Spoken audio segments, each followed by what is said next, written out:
Question 1. Tell me what it was like growing up in Amritsar.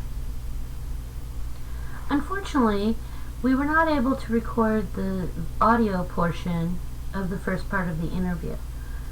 But here we see Jebjit is telling me that the biggest thing about growing up in Amritsar that is different from America is that she knew all of her neighbors and their doors were always open to her.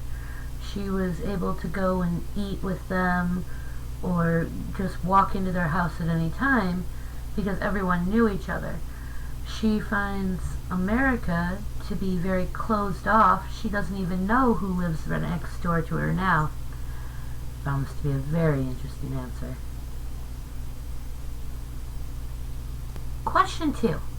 What would life be like for you right now if you had not moved to the U.S.? Jibjit told me that if she had not come to the U.S., she would already be graduated from college. Apparently in India, college is much more accelerated, and no one goes to a junior college. They go straight into a 4-year university as we know it, but they would have their degree in only 3 years. They go year round, and she would be finished with her degree in computer science, and she would now be starting her career and finding a job. Question 3. One very important ritual in any woman's life is her marriage. Tell me what it is like getting married in India.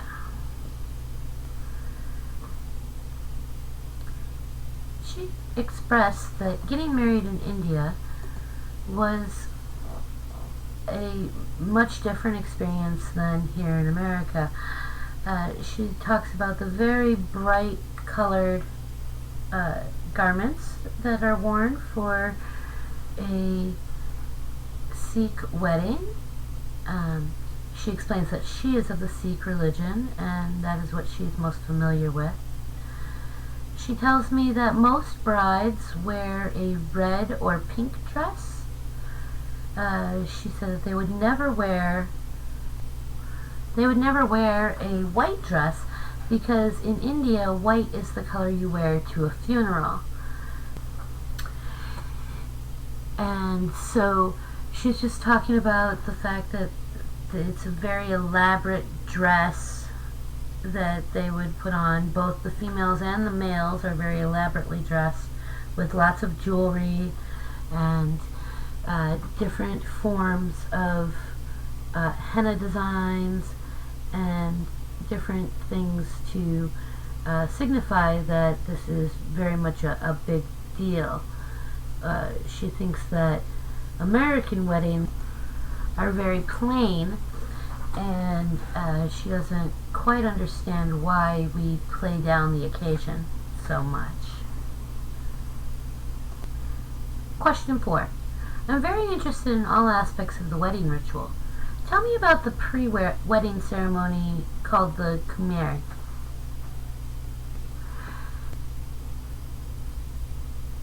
She tells me that the Kumar is an engagement ceremony in which the bride and groom announce their intention to get married to the world.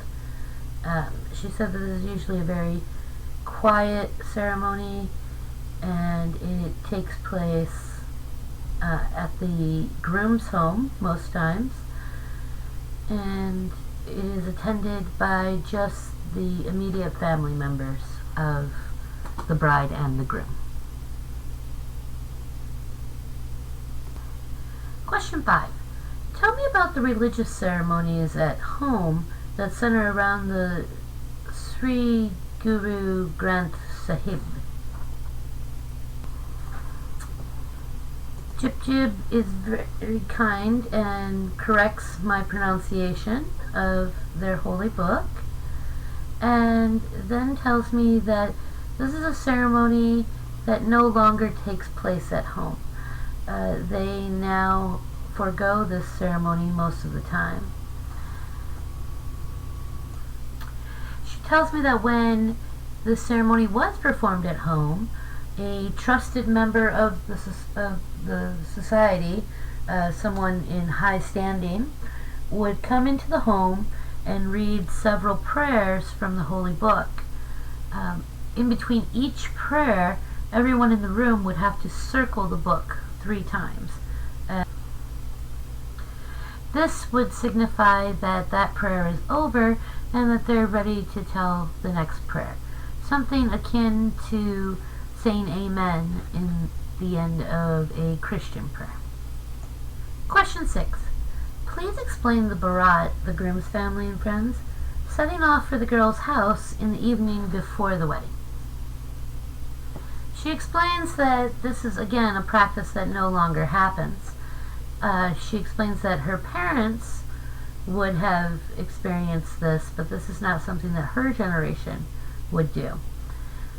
She tells me that this was done out of necessity because the major mode of transportation at that time was horses, and the horses couldn't travel fast enough. Now that everyone travels by car, they no longer leave the day before. They just come the morning of the wedding. Question 7. It is tradition for the groom to arrive on horseback to the meeting of the families. Does this hold a significant meaning? Japjit explains that horses have always been a signifier of wealth, and so if the groom arrives on horseback, it then signifies that he is a wealthy man and he will be able to take care of his bride. I asked her if this is a tradition that continues today, and she said, sort of. The groom would most likely drive most of the way, but it is very common to rent a horse and take the horse the last couple of blocks up to the house for photo opportunities and to signify their wealth. Question 8. Ardas is the common Sikh prayer and is invoked at the start and conclusion of every Sikh event. Describe the prayer for me and tell me what is its significance in your culture. She explains that yes, the prayer is used at the beginning and end of every ceremony, and the significance of the prayer is to show that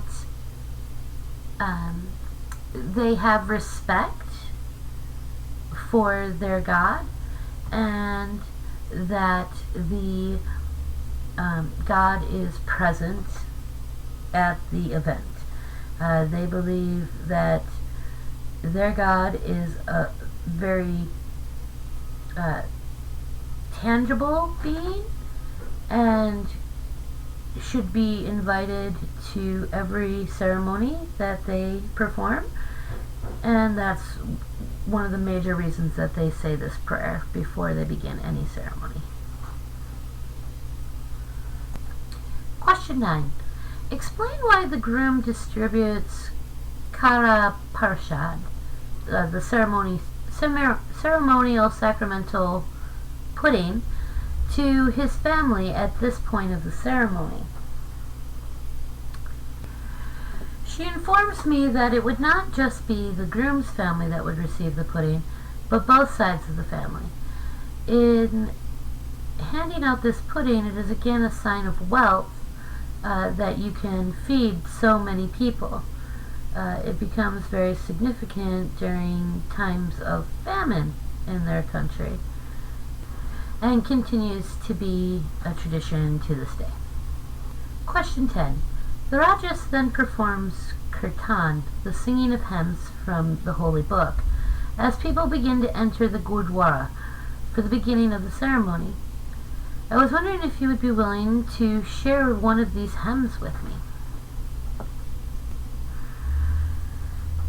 She was not comfortable singing the hymn, and she said that she did not really know all of the words, and so she wasn't comfortable trying to sing them.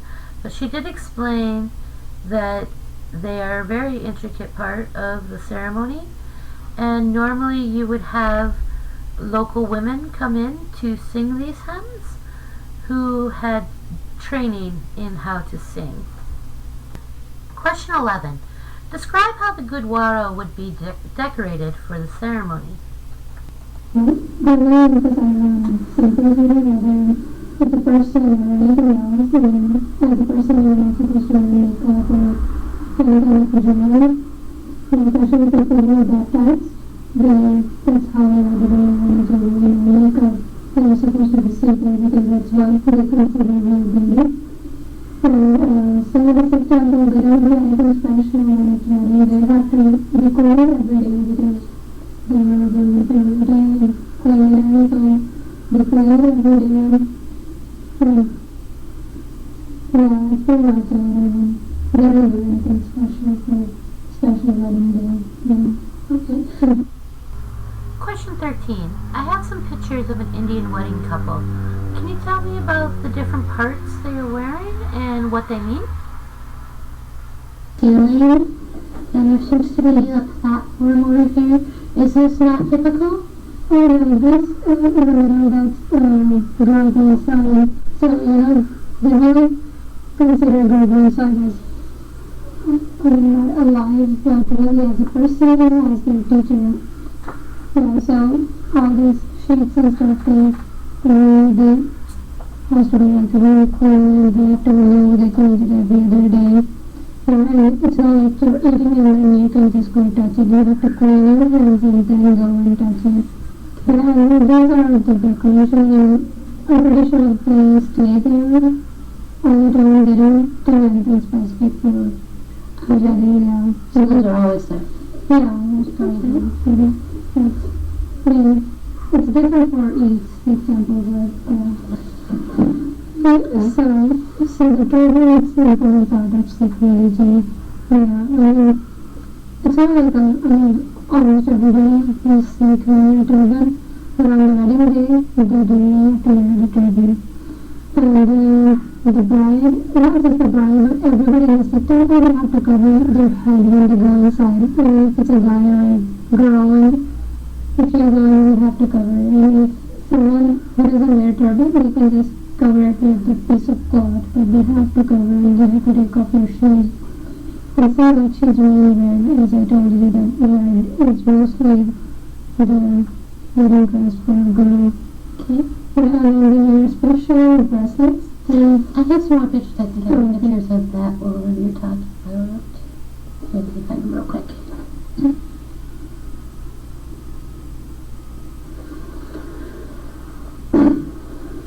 Yeah, because I kind of want to talk about the henna tattoos also.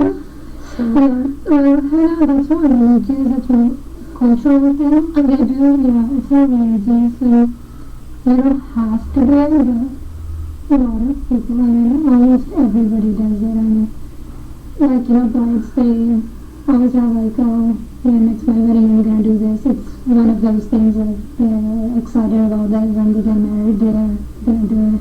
and do different patterns in the henna? Yeah, Do different things?